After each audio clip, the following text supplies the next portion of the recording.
नमस्कार दोस्तों, स्वागत है आपका रेडियो कुमाऊं वानी में। अभी हमारे साथ है दीवान सिंह बिष्ट जी, जिनका अपना एक कैंप साइट है और कैंप साइट का नाम है दिया एडवेंचर कैंप। आप कभी भी आ सकते हैं, वहाँ रह सकते हैं, एक शानदार अनुभव ले सकते हैं। दीवान जी, बहुत बहुत स्वागत है आपका कुमाऊं वानी में। धन्यवाद, बहुत बहुत का भी धन्यवाद है।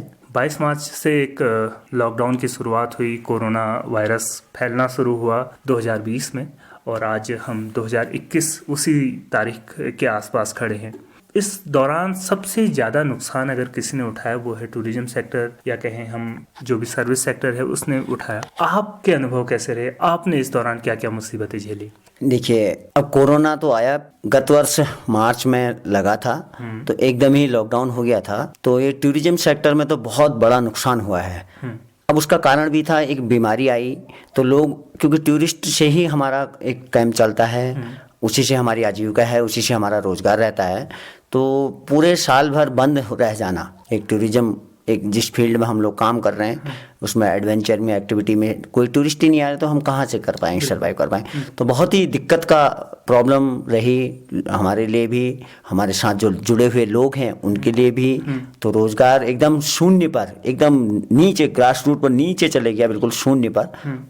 अब अगर बात करें कि इस अक्टूबर के बाद जब लॉकडाउन खुला है तो भी लोग आने में डर रहे हैं, क्योंकि अभी भी इतना पैनिक माहौल है। अभी क्योंकि वैक्सीन तो अब स्टार्ट हुई है ये लगाना, वो भी कम्प्लीटली अभी गांव तक तो पहुंची नहीं है लोगों तक, लेकिन अभी भी जैसे महाराष्ट्र में बढ़ ही रहा है कोरोना, तो अभी भी लोग आ रहे हैं। बहुत कम लोग आ रहे हैं, वो भी दिल्ली के नज़दीक के लोग आ रहे हैं, बाहर बाहर दूर के अभी तो नहीं आ पा रहे हैं। लेकिन उनका भी यही है कि पहले ही पूछ रहे हैं कैसा है, क्या है। थोड़ा सा एक विश्वास है कि यार पहाड़ पे कम फैलता है करके, तो लोग आ जा रहे हैं। लेकिन फिर भी एक मन में तो भय बना रहता है। पूरा कर रहे हैं लोग, पैनिक तो हो ही रहे हैं। अभी हमने देखा कि स्कूलों की स्थिति में, अभी स्कूलों में फिर से ये कोरोना पॉजिटिव आ गए थे हमारे नीचे पारते पेमा जगह थी स्कूलों में, तो उनको भी, तो इस तरह से एक माहौल तो बन रहा था, लेकिन फिर भी एक भय का स्थिति है, तो लोग उतना आ नहीं रहे हैं। अच्छा, अभी तो जब लॉकडाउन लगा तो आपने कहा कि इनकम तो बिल्कुल ख़त्म हो गई। तो इस दौरान जो अपनी कैंप साइट को मेंटेन करना है, जो लोग आपके साथ हैं उन्हें सैलरी देनी है, जो भी खर्चा तो कम से कम देना, नहीं भी आ रहे, तो ये सब आपने कैसे किया?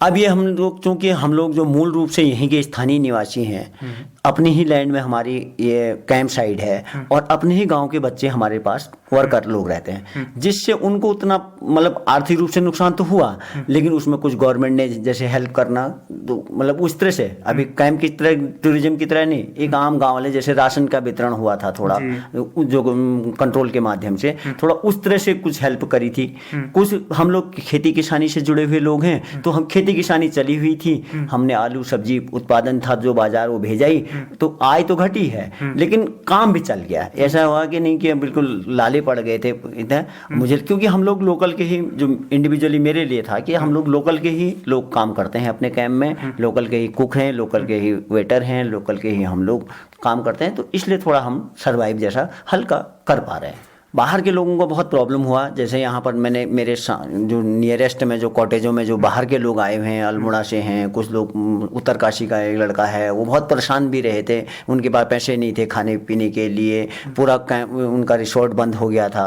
अब वो बाहर के लोग हैं, अब उनकी कोई अन्य आय, जैसे हम लोग खेती के माध्यम से जुड़े हुए लोग भी हैं, हमारा अपना मूल निवास भी यहाँ पर था, इसका मुझे ये लगता है कि हम पलायन नहीं करे हैं, तो पलायन नहीं होने का फायदा हमें ये रहा।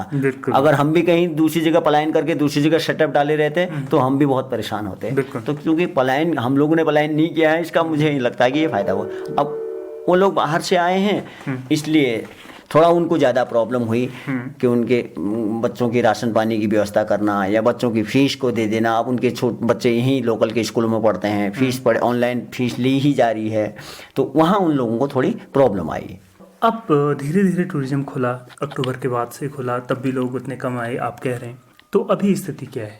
अभी यह है कि महीने में एक ग्रुप, दो ग्रुप कोई आ जाए, वो भी दूर पहले फोन करते हैं, दीवान जी पहचानने, पुराने, नए थोड़ी आ रहे हैं। अभी जो पुराने लोग हमारे जो हैं, अब चूंकि हमारे कॉर्पोरेट ग्रुप से जुड़ा रहता है, तो वो लोग थोड़ा, वो भी फ्रस्ट्रेट हो गए हैं अपने 9-10 महीने के कार्यकाल के दौरान, वो भी कहीं घूमने नहीं गए। अब उनको थोड़ा आइडिया रहता है कि यार पहाड़ की तरफ अभी कोरोना भी नहीं है, अब दीवान जी से फोन कर लेते हैं, वो व्यवस्था कर देंगे, देख कैसा हो रहा है, क्या हो रहा है, थोड़ा, इसलिए वो लोग थोड़ा हमारे विश्वास पर चलिए आइए, हम बुलाना जैसा पड़ता है उनको भी, रिक्वेस्ट जैसी भी करनी पड़ती है, क्योंकि हमें भी अपना काम चलाना है, थोड़ा आगे माहौल भी बन जाता है, थोड़ा उनकी भी आउटिंग हो जाती है, इस तरह से एक चल पा रहा है थोड़ा थोड़ा। तो एक चीज़ ये जानना चाहूँगा कि अभी आपको क्या लग रहा है स्थिति कि कब तक आप क्या समझ रहे हैं कि हमारी स्थिति सामान्य होगी?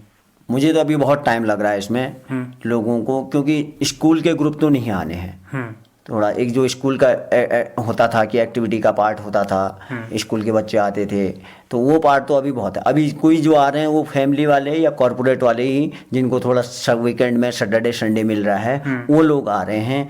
अब देखिए मई जून में स्थिति क्या होती है, क्योंकि एक तरह से कोरोना बढ़ते चले जा रहा है। आपके साउथ के स्टेटों में देखते हैं तो बहुत ज़्यादा बढ़ रहा है, लेकिन अभी नॉर्थ में या हम लोग ये जो हैं ये पहाड़ उत्तराखंड में इधर कम है। तो आना, टूरिस्ट ने आना तो बाहर से है, क्योंकि जब टूरिस्ट आएगा तभी इकोनॉमी भी बढ़ेगी हम लोगों की। दूसरा मुझे लगता है कि हम लोगों का थोड़ा जो रोडों का है, रोडों का तो रोड तो कहने में बहुत सारी रोडें तो खोद दी हैं, लेकिन बहुत ही ऊबड़ खाबड़, उनमें डामरीकरण का न होना, या दूसरा पानी की बहुत बड़ी प्रॉब्लम आप देख रहे हैं। गत वर्ष तो थोड़ी अच्छी वर्षा होने के कारण हो गया, इस वर्ष अगर बारिश नहीं होती है, आज ये मार्च के महीने में ही पानी के लाले पड़ गए हैं। सारे लोग पानी पानी पानी की सब प्रॉब्लम शुरू हो गई हैं। तो अब जब पानी ही नहीं होगा तो टूरिज्म भी क्या करेंगे आप? बिल्कुल, पानी नहीं होगा तो टूरिज्म भी कैसे चलेगा? सरकार ने इस दौरान आपको क्या मदद दी, या टूरिज्म डिपार्टमेंट की तरफ से आपको कोई मदद मिली? नहीं, हमें तो अभी तक, लेकिन हमारे नाम गए थे, कहा था कि आपको 1,000 रुपये आप उस तरह के देंगे करके, लेकिन अब वो खाली बस नाम गए हैं, आए कुछ नहीं है। सरकार की तरफ से कोई मदद नहीं मिली है अभी तक हमें, एकदम नील है सरकार की तरफ से। हम तो चाह रहे हैं कि कभी रोडों को ठीक, कनेक्टिविटी ठीक करें, थोड़ा नेट की जो प्रॉब्लम है उसके कम है नेट की प्रॉब्लम, और लाइट की तो अच्छी व्यवस्था देते हैं, लाइट की व्यवस्था, थोड़ा जो मूलभूत सुविधाएं हैं, इंटरनेट आप कह रहे हैं? हाँ, इंटरनेट, तो जो मूलभूत सुविधाएं हैं आज की ज़रूरत में, तो उनको ज़रा ठीक करें। दूसरा मैं सोचता हूँ कि होम टूरिज्म को एक ज़्यादा प्रमोट करें। अब होम टूरिज्म में ये नहीं कि बाहर के लोगों ने बड़े बड़े रिसोर्ट बना रखे हैं और वो होम टूरिज्म के नाम से चल रहे हैं, तो गांव के लोगों को कैसे इन्वॉल्व करें, इस पर कुछ मुझे लगता है कि गांव में मकानों को थोड़ा लोन जो सैंक्शन है बैंकों से जुड़ करके उसको इजी करें, उसको कि लोग मकान बना लें, अपने रिनोवेट करें उसको, अपने मकान को थोड़ा सुविधा दें, 1 कमरे 2 कमरे जो बना लें। तो उससे अगर टूरिज्म को, लोकल पर्सन को, एक ग्रास रूट पर लोगों को अगर आगे बढ़ाना है और पलायन को रोकना है, तो इसके लिए एक बहुत बढ़िया मेथड होता है होम टूरिज्म। मुझे अच्छा लगा, लेकिन उसमें गांव के लोगों की सहभागिता बहुत कम हो रही है। भाई इतनी सी चिंता की बात है। तो दीवान जी, उम्मीद करते हैं बहुत जल्द आपका टूरिज्म का बिजनेस फले फूले, दोबारा पटरियों में आए। आपने समय दिया इसके लिए धन्यवाद। बहुत बहुत धन्यवाद।